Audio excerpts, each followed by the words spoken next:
please leave it. If you don't, that's fine too. I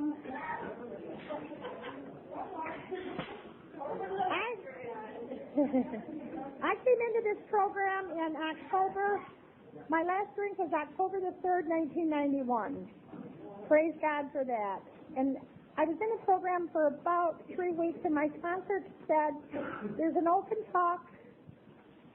It's a Presbyterian church on Adams on Friday night. I want you there. Well, when you're 2.5 weeks sober, you do anything your sponsor says. Even 12 years sober, I do anything my sponsor says. So I went to the open talk, and I got to tell you, I was blown away. The lady that spoke is speaking today, and I don't think in all of my sobriety I ever had anything touch me like your open talk, Sharon. I think I wanted so badly what you had, and that was the peace and serenity. And I have a lot of that today, most every day. Some days are better than others, but I remember a lot of the things that you said that night, and I'm just real grateful to introduce you to our group today. Sharon S. from Rochester.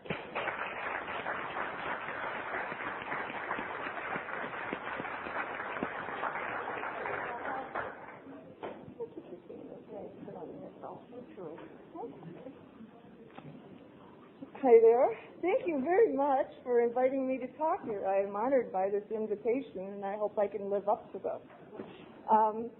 I am here with for those of you who don't know, I'm married to Gene Darlin over here, and we've been going through a bit of a rough patch lately. Last week we looked at the dining room table, and he had his CAT scan laying there, and I had my MRI luckily in his big brown envelope. So we've had a few health challenges lately. People have been asking me if I'm nervous to stand up here and talk. I am afraid because the thing that they did the MRI of is my sinuses, and I have spontaneous nosebleeds now. And so I got my Kleenex. If I start to bleed, we have a nurse here in the front row. Talk amongst yourselves, and we'll be right back. We'll be right back.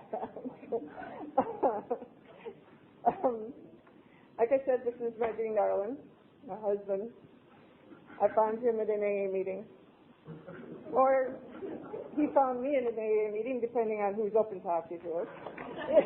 And so, anyway, I'm grateful to be here with my spouse, with my dear friends, with the people I sponsor, grand sponsor, I see over there, and my AA family. So I'm so grateful to be here. My name is Sharon Simo, and I'm an alcoholic. Through the grace of God and because of my regular attendance at Alcoholics Anonymous meetings, I haven't had to pick up a drink since the 24th of July, 1977.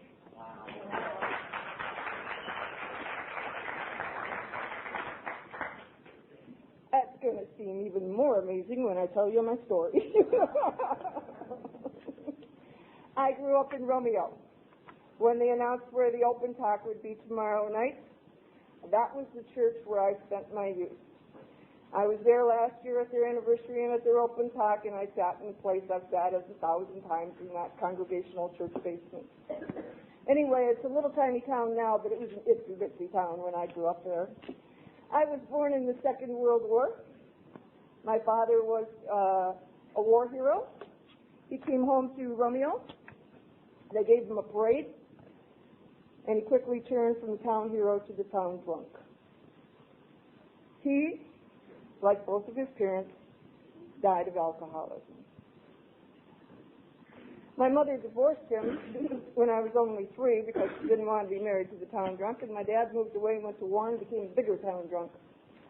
And so I was raised in a home without alcohol, and raised in that congregational church, grew up, got married, moved to Rochester, had 2 little boys. Now, my parents had set perfect examples for me of what is alcoholism and what isn't alcoholism. But I didn't know it then, I didn't know it for many years until many years of my sobriety had gone by, the examples they had set for me.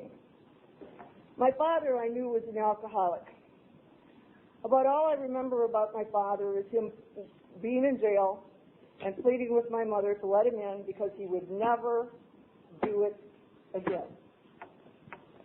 And he always did it again. Now, when I was about 12 years old, my mother got drunk. My mother got drunk at an office Christmas party on Christmas, and it snowed, and my mother had a limp from polio as a child, and she had to crawl through the snow and up the stairs to get in the house. The next morning, my mother called up her mother, her sisters, and her best friend and said to all of them, I got so drunk I had to crawl through the snow to get in the house. I will never get drunk again. She never did. She drank, but she never got drunk again. She would have a beer, half a beer. She would have a glass of wine. She had drinks with ice cream in them.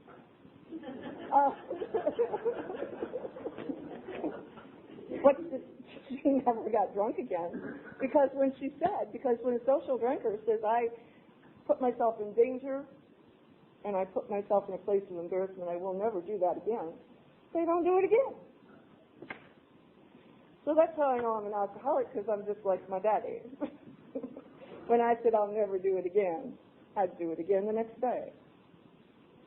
Anyway, I was married and living in Rochester, 2 little boys, and my life changed. The world was changing at that time. And we were both taking college classes at night. And my husband got a big promotion, and he was also raised in a non-drinking home. And he said, Sharon, we now have to entertain the people I work with and go out with them. He said, these people drink wine. We don't know how to drink wine. Go find out how to drink wine. So I joined the Oakland County Oenological Society to study wine. And off I went to wine school. Well, when you send my daddy's daughter to wine school, it was like I was a freeze-dried alcoholic. You poured a bottle of wine on me, and there I was. So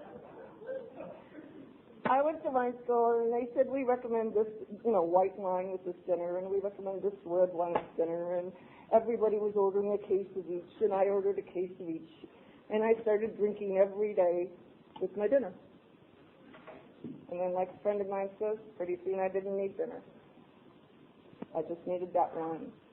Like most alcoholics, there weren't consequences for me early in my drinking. I seemed to be able to drink more than anybody else with fewer consequences. And I thought, well, this is some kind of moral failing on their part. They have a few drinks, they're all goofy. I have 2 sips, and I drive home. So I just thought I was somehow superior to them.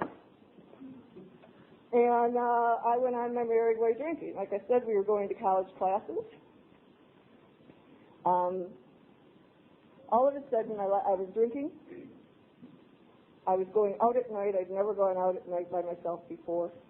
I was going out at night to college. And after class, these people went to the bar. And I'd never been to the bar. And I went to the bar with drinks for them. So my whole world changed from being a 7-day-a-week housewife in Rochester to a woman that drank, a woman that went out to bars with strangers.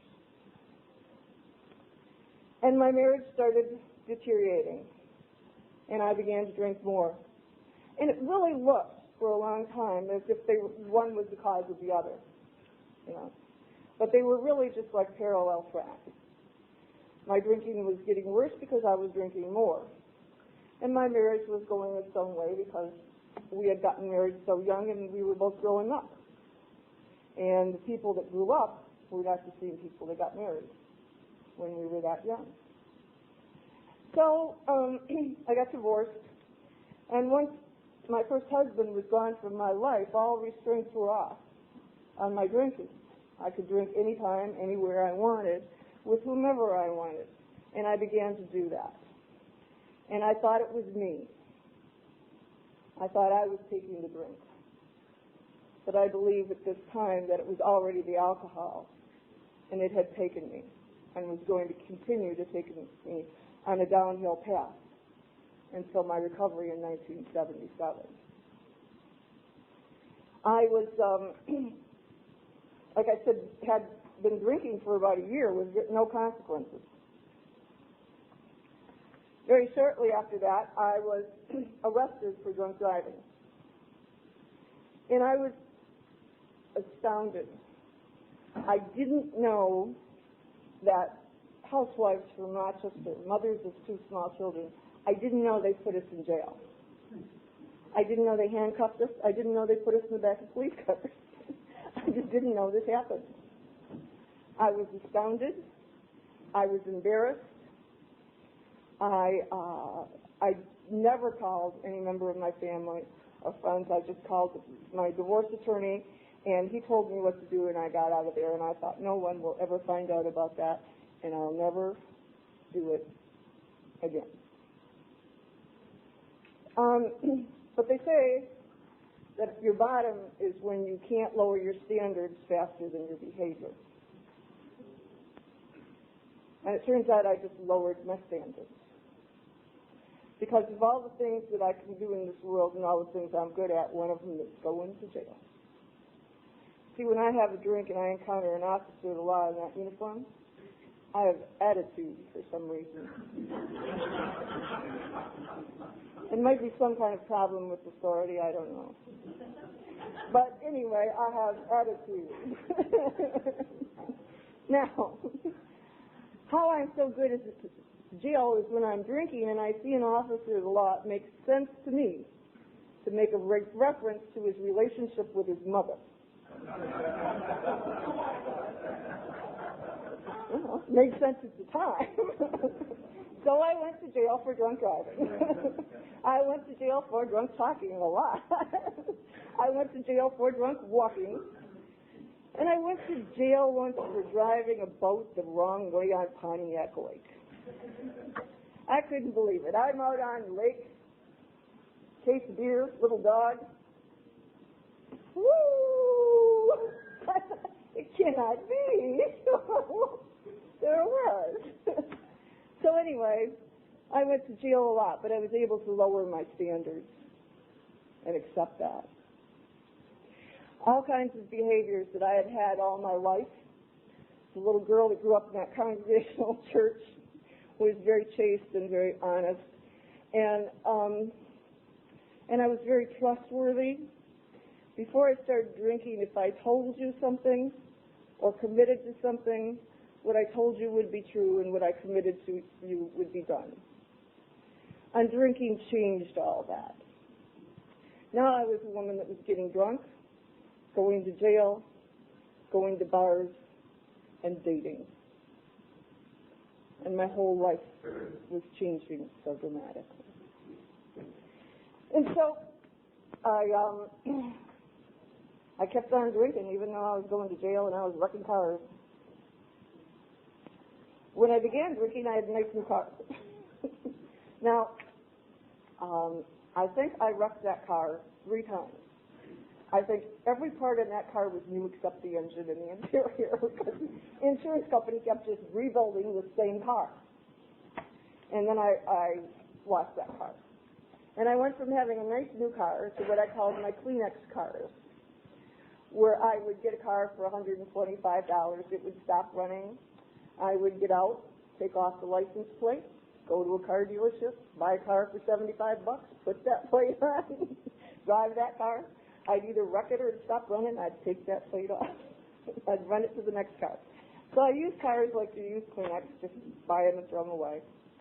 My car insurance was more than a car payment would have been, so, that's what I did. That's how I lived my life. That's how I lived my life financially. I moved from apartment to apartment. I was always getting evicted because I wouldn't pay the rent because my drinking was more important than that. And my life deteriorated. I was going from job to job, apartment to apartment, man to man. And I was nothing like the person that I started drinking shortly before. But it made sense to me to continue drinking.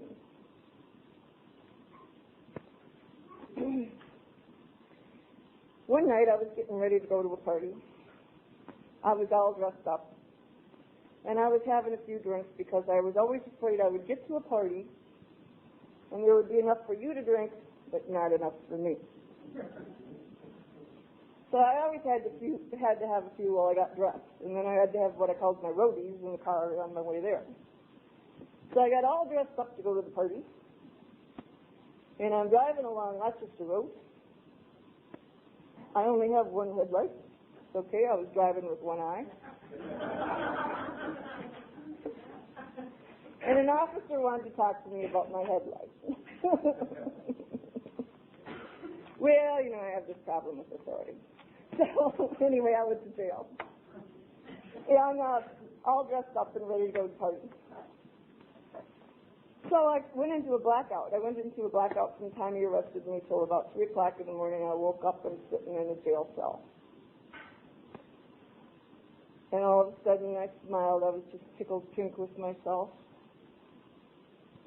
Because it had finally occurred to me on the way getting ready to go to that party that night. What is my problem here? Am I going to drink enough to go to jail tonight? Because I hate going to jail.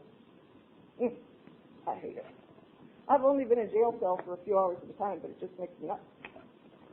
So I thought, if I do drink enough to go to jail tonight, what am I going to do?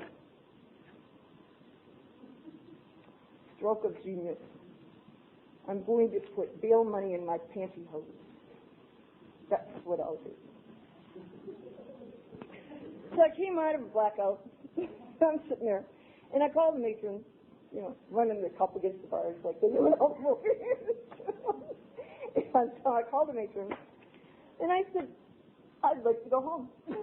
And she said, Sharon, it isn't like the last time you were our guest when we were in Old Oakland County Jail in downtown Pontiac. You're our guest now in New Oakland County Jail on Telegraph Road. She said, this is the same thing. You can't get a cab. You can't walk around the corner to someplace. She said, you should just stay here until tomorrow morning. I said, do I have bail money or don't I? Because at that time, you didn't have to keep your fill yourself. Or if you had money, you walked. She said, yes, you do. But you aren't going to get a cab. So I bailed out, and she was right. Couldn't get a cab to come and get me from jail in the middle of the night. So I go out to Telegraph Road in the middle of the night, and I put out my thumb. Now, Telegraph Road is huge. There should be lots of cars going both ways any time day or night, but that night there wasn't. So there I was in my, it was the 70s. I was wearing hot pants and go-go boots.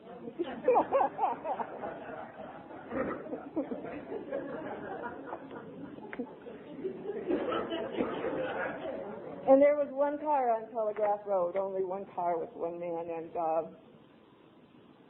he went by and he stopped and he backed up the car. He put down the window and he said, what are you doing?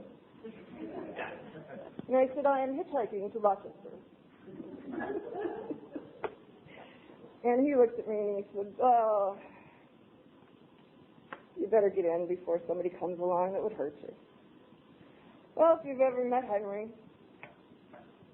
he looks like the guy that would hurt you. No shirt, black vest, tattoos, chains.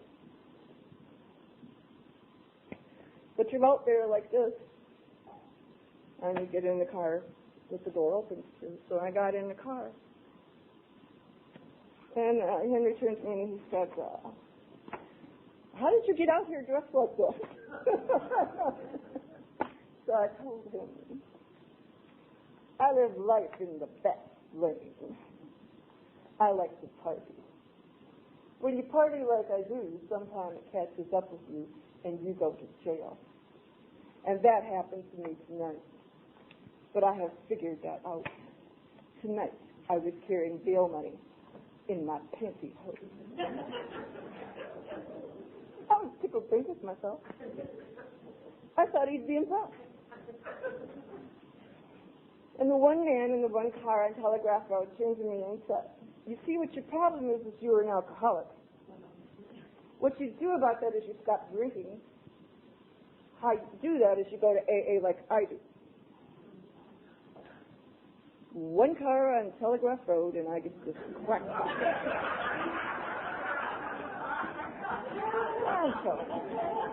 No luck. No luck. First the cop, now Henry. You know?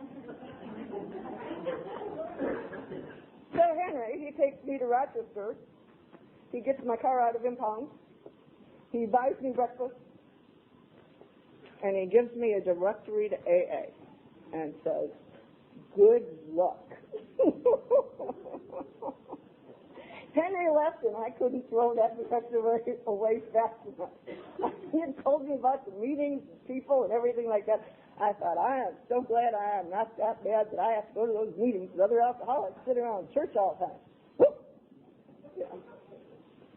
Glad that's not my problem.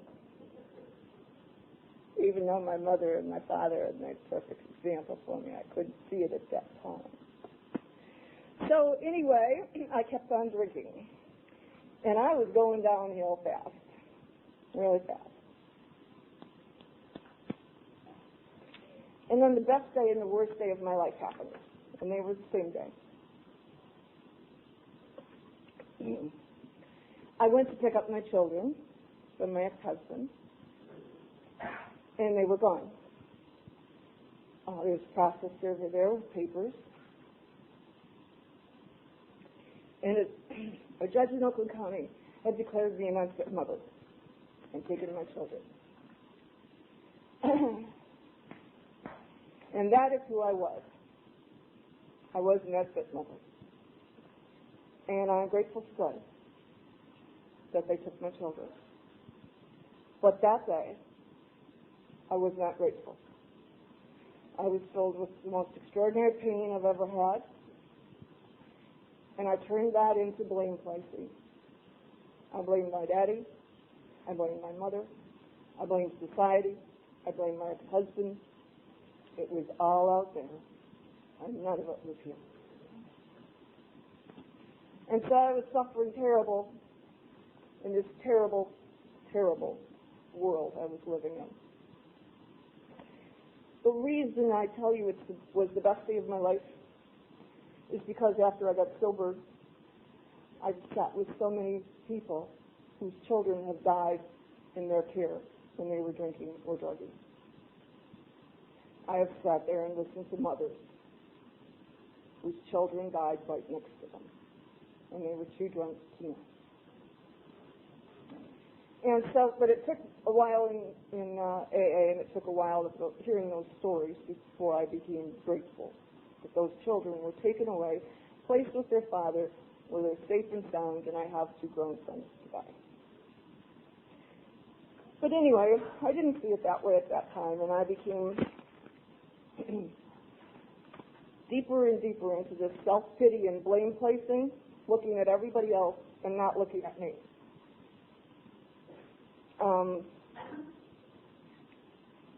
So what I did was I drank more to try and relieve the pain. I'll tell the story because Georgie remembered it. I can't believe Georgie remembered it. One night I was drinking at a bar in Rochester called Cooper's Arms, and they had a little mini lobby in the back with a phone booth payphone against the wall. And about midnight, I went back to this. You went outside a set of double doors, and then there was the phone, and then there was another set of double doors out of the building. And I went back there, and I called my girlfriend about midnight. And she said I stopped talking within a couple minutes, but I was on the phone. She could hear people going by, people talking, all kinds of things, but I didn't respond. Well, anyway, at 4 o'clock in the morning, I came out of a blackout, standing there holding the phone. And there was no one on the phone. It was just a dial tone. She said she hung up somewhere around 2 o'clock in the morning. And I hung up the phone, and I walked back in the bar, and there was no one there. And I said, very funny, come on out. So I thought everybody was hiding. Trying to play joke on me. But then the bar was all cleaned up and neat and shiny and everything. And I walked through and I realized that I had been standing there at the payphone so silently that they had locked up the bar around me and not noticed me. And so I left the bar and I went to up the street to the Spartan Hotel and I checked in. And up until that time, I could blame a lot of what happened to me on my mommy and daddy and society and my ex-husband and everything. But this was not the act of the same person. To be able to stand just out of communication with the world and yourself for 4 hours holding a phone to your ear in a blackout. There was no way I could make that normal. And there was no way I could blame it on another person. So when I woke up that morning, I picked up the phone and I called Alcoholics Anonymous. And I went to my first AA meeting at St. Andrew's Church in Rochester. And Merle was there, and Carol was there, and Carl Myers was there. And they wanted to help me. And Carl Myers had just gotten out of 7 years in a Jackson prison for a drunk driving accident that had killed somebody. And as I started talking and telling my story, his head kept going like this. And I kept wanting him not to identify with me because he had told his story. He killed people with his drunk driving. I mean, he did armed robberies when he was drunk and everything. And I just kept talking, hoping he would go like this. But he kept going like this. And I didn't want to be like these people. I didn't want to be there. I wanted them to say, oh, you know, come back later, you know, with a drinking career or something. But they told me I was very lucky to get there at that time, and I didn't feel lucky, and I didn't want to be there. And so I went back to drinking. And then I came back when he got on, and Carl would say to me, Sharon, you don't realize what kind of jeopardy you're in when you take a drink. You have to be here for a while and see people die for you and go to jail and prison for you. He said, because you just don't think you're in any danger, but you're in great jeopardy every time you pick up a drink. You just don't know it. And I remember he kept telling me that, and I kept thinking, why does he keep telling me that? He doesn't know it. I can handle a few. But if I have one drink, the first sip of the first drink takes away what our literature calls the hot stove response. I have been burned and hurt here before, but I have one sip of one drink and I forget that. And I'm willing to put my hand back there again. That's what separates my mom from my dad. She wasn't willing to go back there, and he was. So I continued to drink, and my life got much, much worse. I was going to jail. I needed to find a way to make a living by drinking, so I became a bartender. And I was working from bar to bar. And my life was just horrible. But those first few drinks always made me think I was still having a party. You know? And I could not see my way, because I wouldn't get sober long enough, to having a good time without a drink in my hand. I just didn't think it was possible. So I never did what people in AA told me to. And my life got worse, and I became suicidal. Now, as good as I am at getting arrested, I am that bad at suicide. You know, obviously I'm bad at suicide. I'm standing here. But, you know, I mean, I'm really, really bad at suicide. I remember one time I tried to kill myself. I got a bottle of sleeping pills and a sip of whiskey. I drank all this whiskey. I had that entire bottle of sleeping pills. The phone rang. I said, hello. They said, what you doing? I said, oh, killing myself. And so I got rescued. I was always getting rescued when I tried to kill myself. So one morning I woke up, it was in February, and we'd had a very warm winter. And my television was on, I'd passed out with the television on, and the news was on, and it was showing a camera was down at the end of this little fishing pier, and it was showing the Detroit River had no ice on it. And it was going to be 8 degrees below zero that day. And I thought, that's what I'm going to do. I'm not going to wake up another morning like this. I'm going to go jump in that river. Nobody will rescue me from that river. It's too cold, you know. I'll get in there. I'll do it at night. Even if they get divers and suits and lights, I'll be dead before they can pull me out of there. So I decided I'm going to jump in that river. So naturally I got up, got dressed, full makeup, hot pants, go-go boots, leather coat, matching leather gloves.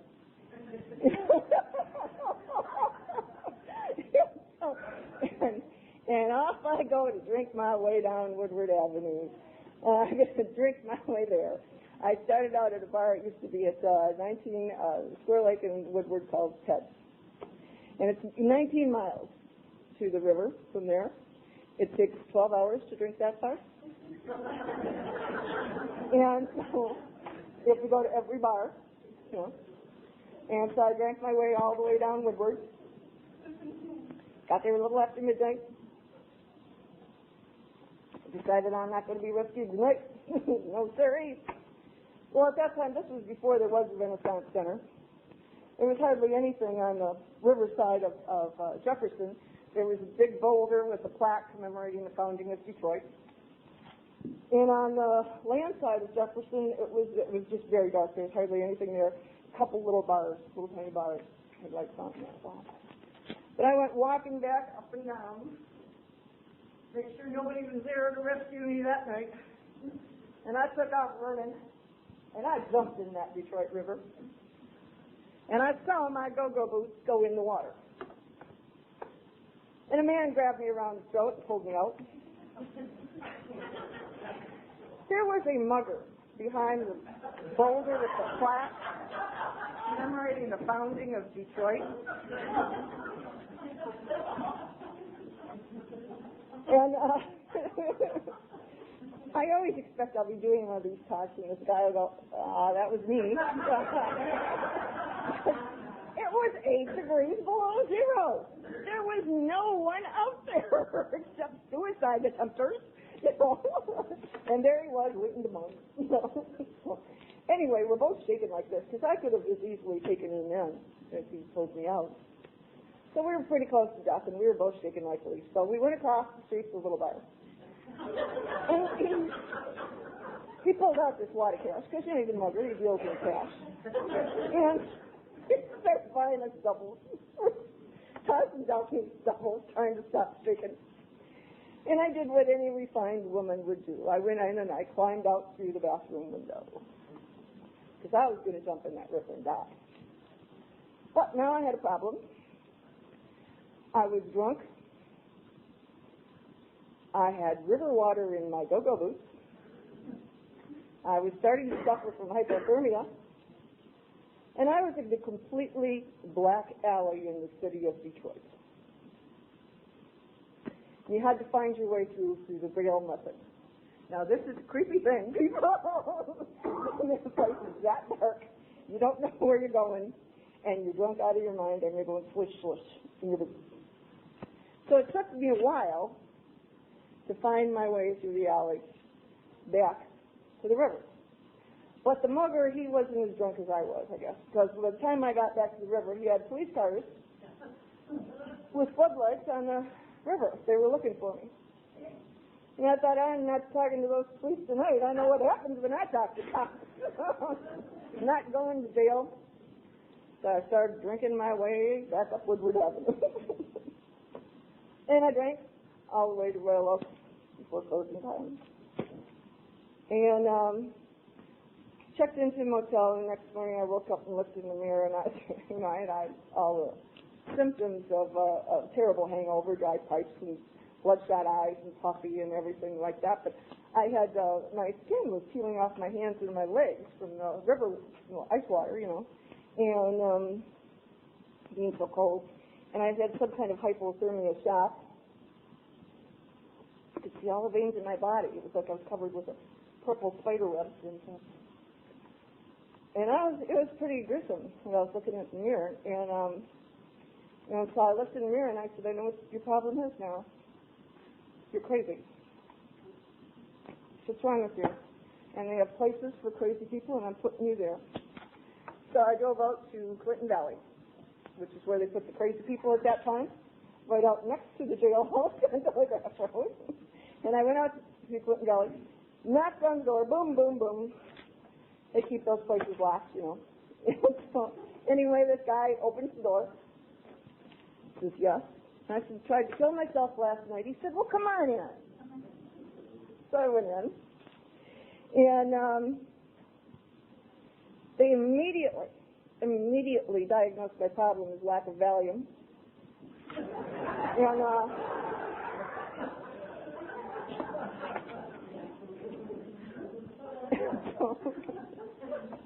And nothing was considered addictive at this time, honest to God. Cocaine wasn't considered addictive. There were people walking around without half their nose. No, it's not addictive. Don't worry. And Valium certainly wasn't considered addictive at the time. So they gave me a mayonnaise-sized jar of Valium. And they said, here, the only reason you'll come back here is because you don't take a pill.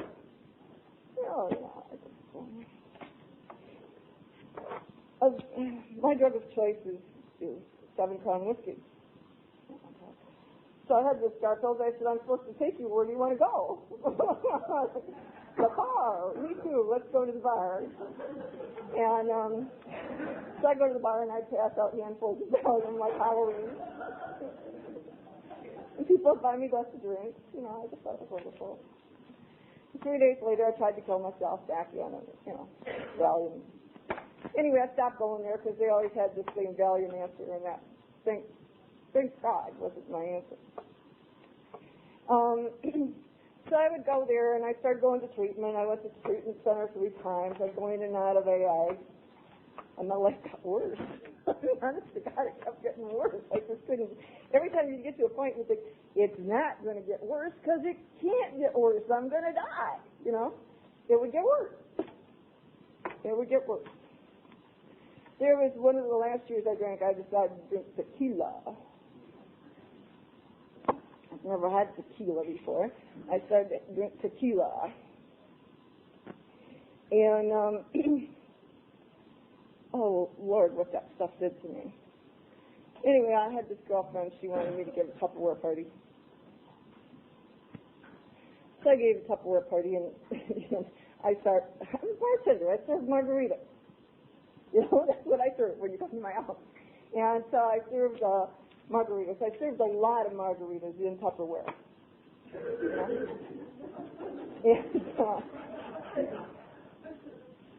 And 3 people from my Tupperware party went to jail.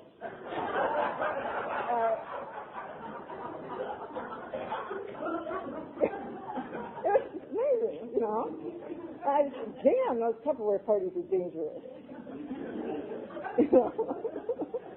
Couldn't believe it was just tequila. Anyway, my life got worse. Started getting real sick from this alcoholism. Got a thing called varices, which is where you get little ulcers on your esophagus, and every once in a while your blood pressure will change and they'll start to bleed out on you all at once. You have projectile vomiting of blood. Really impressive. Slapped, against the wall, and it's a lot like Exorcist. Your head spins around like that and stuff. Anyway, I started losing large quantities of blood. And it takes you time to recover from something like that, and I never gave it any time. I just would always go back to drinking as soon as I possibly could. I got drunk, had to have some surgery, ended up, didn't tell them I was a drinking person, went into DCs on the second day, went into a coma, I was in coma for 9 days.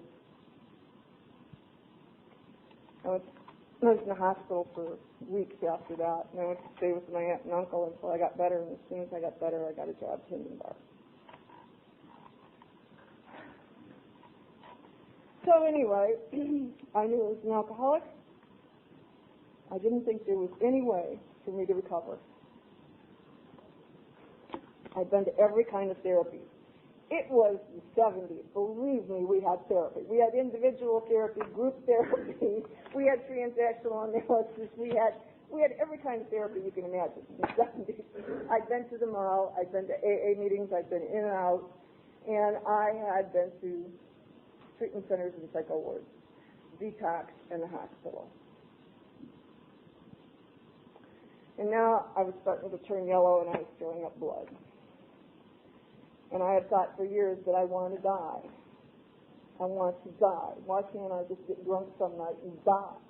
You know, that's what I kept thinking. Tonight I'm going to do it. And I never did. And so in July of 1977, I knew I was going to die. I could feel it. I could feel my body shutting down. And I knew it was over. And all of a sudden, when it was recover or die, I wanted one more chance. Just one. And so I went to the hospital, and the doctor at Crittenton said, Sharon, we have been telling you for over a year, your friends have been dragging you in here, you're going to die, and now there's nothing we can do, you're going to die. You've got about a week left, probably till 1st of August. So you can come in and we'll try and keep you comfortable. And every time they tried to help me before, I'd said, but I want to die, it's okay. And this time they said, you're going to die, and I said, I want to live. Because I'm just contrary. You can't please me. There's just nothing you can do. I want to live. They said, no, we've been telling you if you wanted to live, you had to quit. And so anyway, now I wanted to live. So I left the hospital because you can't tell me anything. And so I left the hospital and I went home and I called AA for I don't know how many times I called AA. I called AA and I was crying and this guy said, what's the matter? And I said, I'm going to die. And he said, we're all going to die. And that's true, we're all going to die. And I said, I'm going to die this week. And he said, who told you you're going to die this week? And I said, the doctors at Crittenton just told me I'm going to die this week. And he said, well, doctors don't know everything. They don't. He said, in AA, we give out miracles. We save people's lives. But in order for that to happen, you have to show up. So he said, where are you? I explained to him where I am. He said, this is absolutely amazing. 3 blocks from where you are in 1.5 hours is an AA meeting. I said, I know that. I've been there. It didn't work. He said, okay, let's try something different. I said, what? He said, we have to try something different. If we're going to save your life, and we only have a week, we have to try something different until we find what will save your life. So he said, write this down. He sent me to this meeting, Christchurch Cranbrook, in Bloomfield Hills. And while I was driving down there, I thought about what he said, that I would have to try something different if I was going to save my life. That it couldn't be what I'd always done, because it would get me what I always done. And so I thought, what am I going to do that is different at this time? And I thought, I'm going to do what they tell me to do. I have never done that. I have gone in and done things my own way. I thought they were full of it, and I'd do it my own way. Thank you very much. And so I thought, I'm going to do what they tell me to do, and I'm going to learn from their stories, because I have never learned from their stories. I've gone out and lived their stories. And so I walked into this meeting, and they told me they were giving me an ambulance, and I said, no, I just came from the hospital. I'm not going back. And so they sat me down and got me a cup of coffee, and I thought that was very nice. And so I had a little bit of coffee, and I threw up blood and coffee on the table.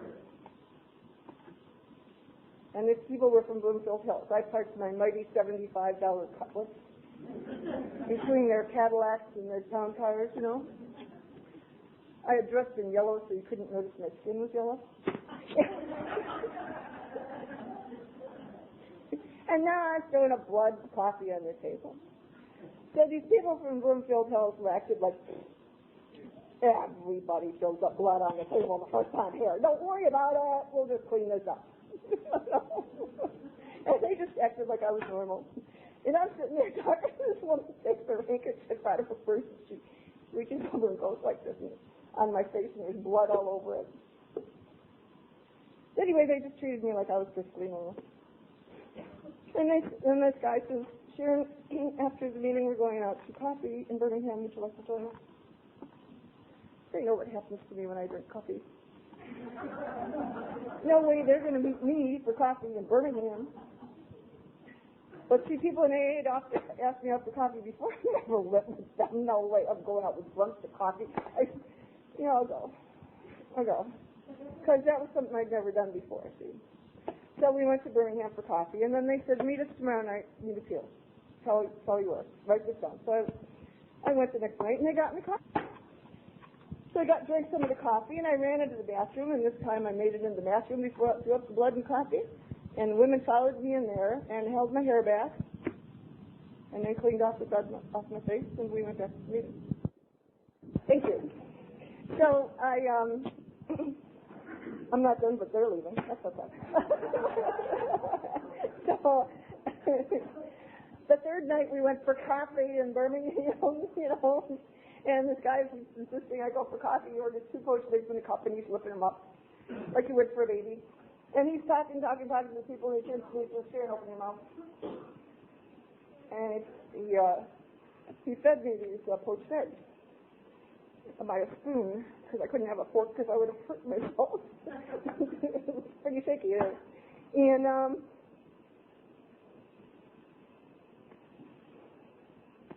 that night I saw AA for what it was. That night, when he fed me with a spoon, I don't know how long I had gone without eating, but it was a long time.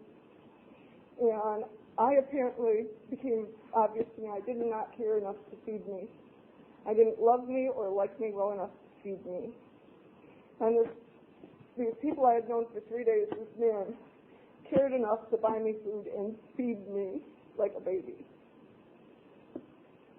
And so these people I'd known for 3 days cared more about me than I did. And that was pretty amazing to me. And that was the night I found out what AA people are made of. They're made of love and caring and compassion for their fellow alcoholics. And I didn't know it until then. So I started to do what I was told. The man, my sponsor today, John, he said he was sober 13 years at that time. And I would go around to people and I'd say, how do you stay sober? If they had substantial sobriety, I'd just tug on their sleeves and say, how do you stay sober? And he said to me, I'll tell you how I stay sober. He said, I get on my knees in the morning and I pray for sobriety, and I get on my knees at night and thank God for my sobriety. He says, kept me sober for 15 years. I said, did I tell you I'm an atheist? He said, did I ask you?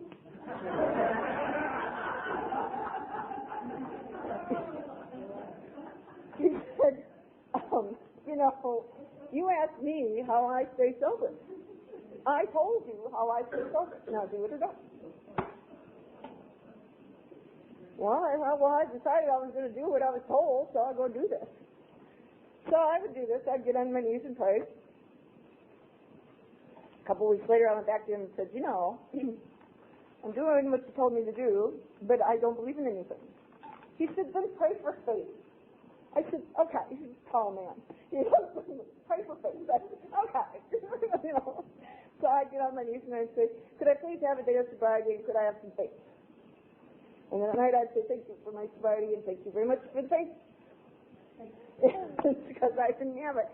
But you know what? I started seeing, not in my own life, even though I was a walking, talking miracle, even though I was supposed to be dead by then, I stopped throwing up blood. My skin color was turning back to normal. I I just stopped and shaking. I mean, my whole life was changing radically. My body especially was changing. I didn't see it as a miracle because you can't see your own miracles right away. And so I didn't see that, but I saw it in other people. I saw other people changing and getting better. I saw a power greater than themselves helping other people. I prayed for faith, and I got it. And that is the mainstay of my life today, is my faith. So anyway, I came into AA. I got sober. I got a God in my life. I began to do what I was told. I began to get results, and things began to change. The man who I thought of as my big brother, even though we're not related, we were drinking buddies, and he was so happy that I got sober, and when I was sober, he came by to check on me every once in a while. And I came home one night, and there he was sitting on my front porch with a great big bottle of wine lying against the front door, my favorite kind of wine, leaning against the front door. And I was separating myself from all my drinking people except him. He was my last friend, my last loved one from my drinking past. And because I really hadn't opened my heart that much to AA people, he seemed like my only friend in the world. But there he was sitting, and there was that bottle of wine. And I knew I had to make a choice. And so I had to say, hey, to my last friend in the world, just take that bottle of wine and go, and don't ever come back. And he said, I understand. And he did. And I'll tell you, it was so hard to do. He was my last friend in the world. And so I went in the house, and that was the night I discovered my big blue sleeping pill, I call it. I was shaking like a leaf. I was terrified. I'd cut myself off from what I thought was the last person I had in my life that loved me. And I thought, it feels so wrong, but it has to be right. And I must be able to find it in this book, the big blue book of Alcoholics Anonymous. And so I got that book and I got in bed. And the reason I call it my big blue sleeping pill is I found out if you get in bed with that book, either one of two things will happen. Either you will find your answer, you will be relieved, and you can lay down and go to sleep. Or you will become so incredibly bored that you'll go to sleep and you'll wake up with this book on your face and lying. But in either case, you go to sleep if you take this book with you. So anyway, it took me like 3 nights of reading that book before I was content with that decision that that was the right thing to do. And so I got sober. When I was 3 months sober, I got my first son back.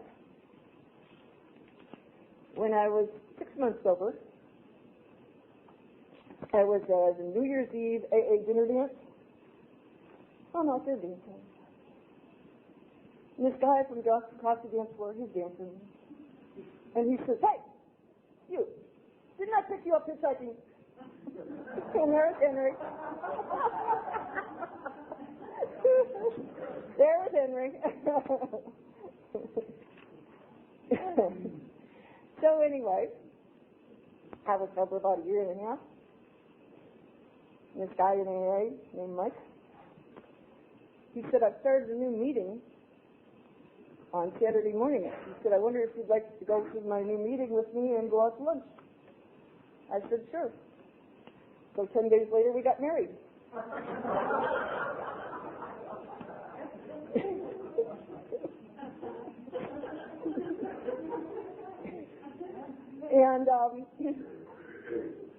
And my son had come to live with me for a while and gotten back with his dad. So we got married and we had no kids. And I was always going to AA meetings trying, but I have no kids.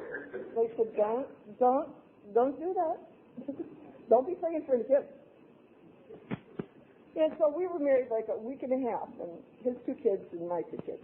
So we had kids. We had kids, and I was back at AA meetings saying, I got so many kids. So I had all these kids. And we were married, and things went very well for quite a while. And I loved him, and I truly believe he loved me. But he didn't love me or his kids as much as he loved drugs. And so he began a downward path again. And he had to use, and he had to embezzle to buy those drugs, and so he had to go to prison. And so I had to divorce him. I sit with so many people that are crying because they are going through a terrible divorce, and they so hate the person that they're divorcing, and I say, yeah, why don't you try it when you love that person you're divorcing? That's pain. So anyway, but I knew if I was going to go ahead with the plan I had for my life, which was alcohol-free and drug-free, and a constructive, happy, joyous, and free path, that I couldn't go with him anymore. And so I moved on. And it was awful for me, and I had to go away to Florida and live there for a while. And I came back from Florida, and I met my Jean darling, the love of my life.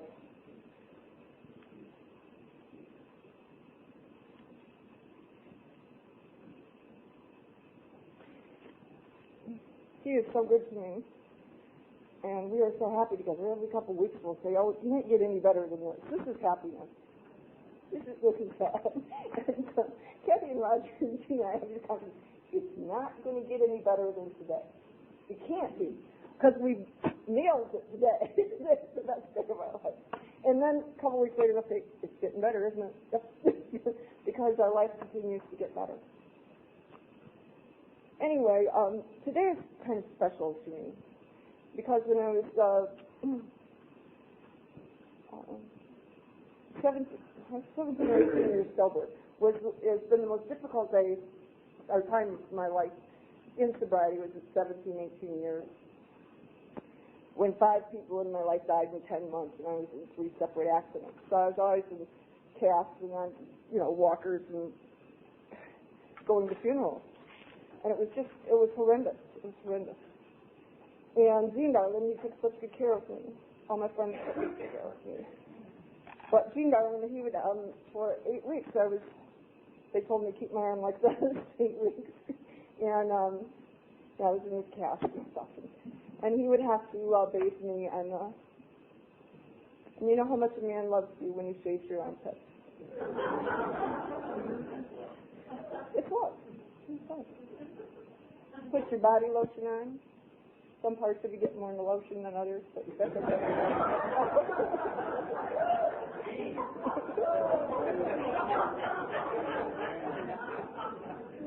I'm telling you, some parts of you just left,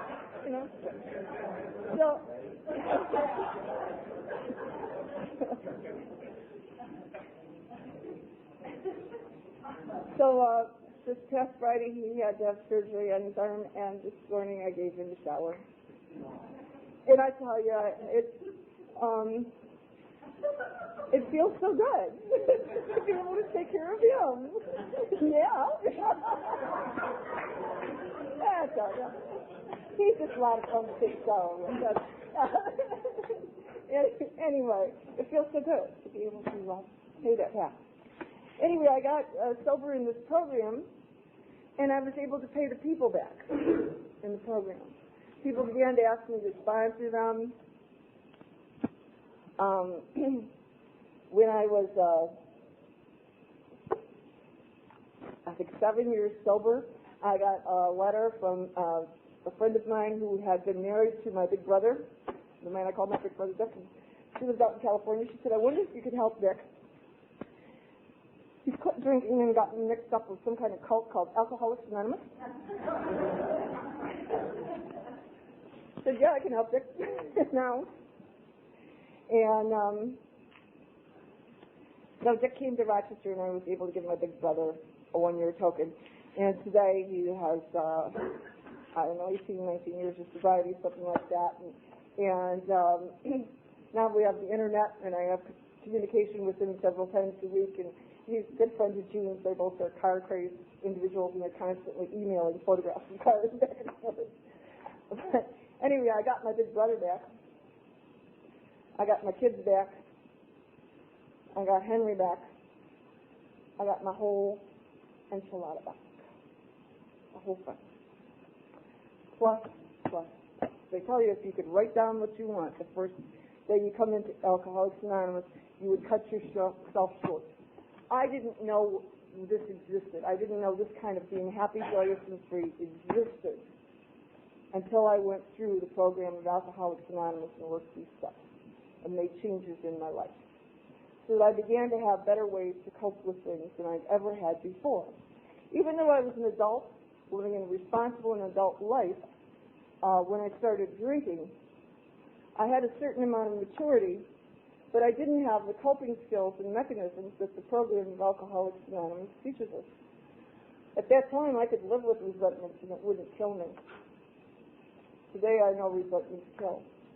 I know that they destroy the vessel that contains them, is what resentments do.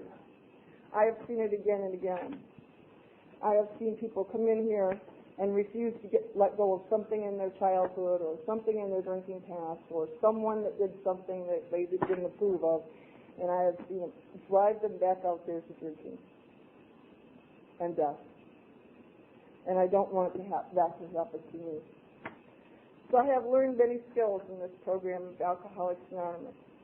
Among the most valuable ones are opening my heart to friends and family in AI. When Gene hurt his arm, he tore a muscle in half. And the surgeon was explaining it to me. He said that you have to have big muscles, like Gene does. You have to be really strong in order to tear the muscle in half. Because if you aren't, you couldn't lift enough weight to do that to the muscle. So you have to be really strong in order to hurt self-defense. And I was sitting there while Gene was in surgery, and I was thinking about that. How you had to be really strong to hurt yourself that bad. And I thought how strong my heart has grown. How it's able to hold so much more love and so many more people than it ever could before I got here and went through this program. Pretty much before I got sober throughout my whole life, I'd have one or two friends. That was it. That's all I could fit into my heart. That's as strong or as big as my heart was.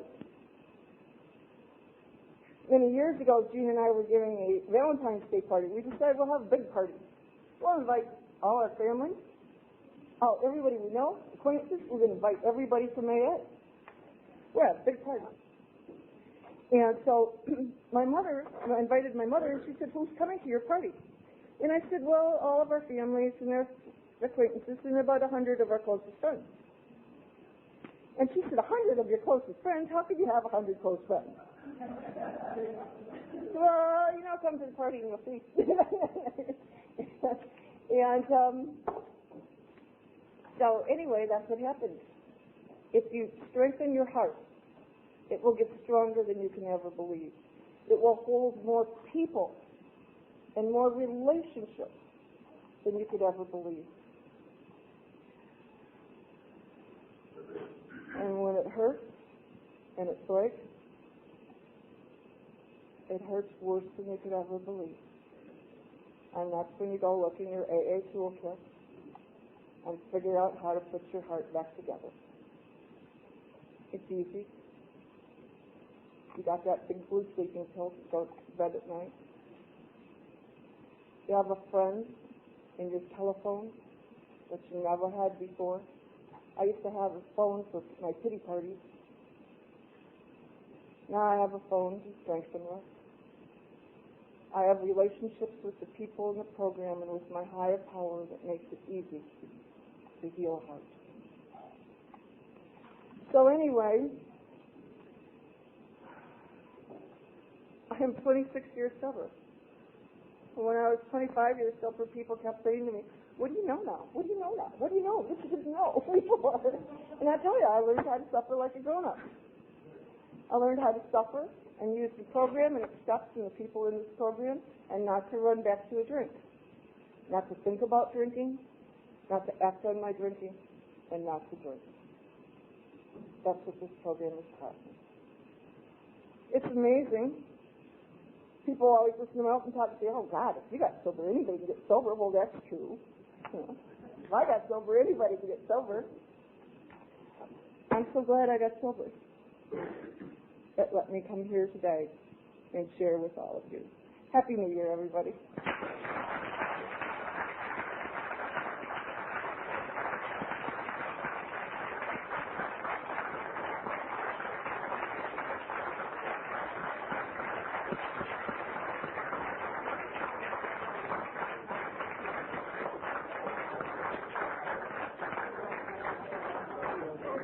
How nice of you.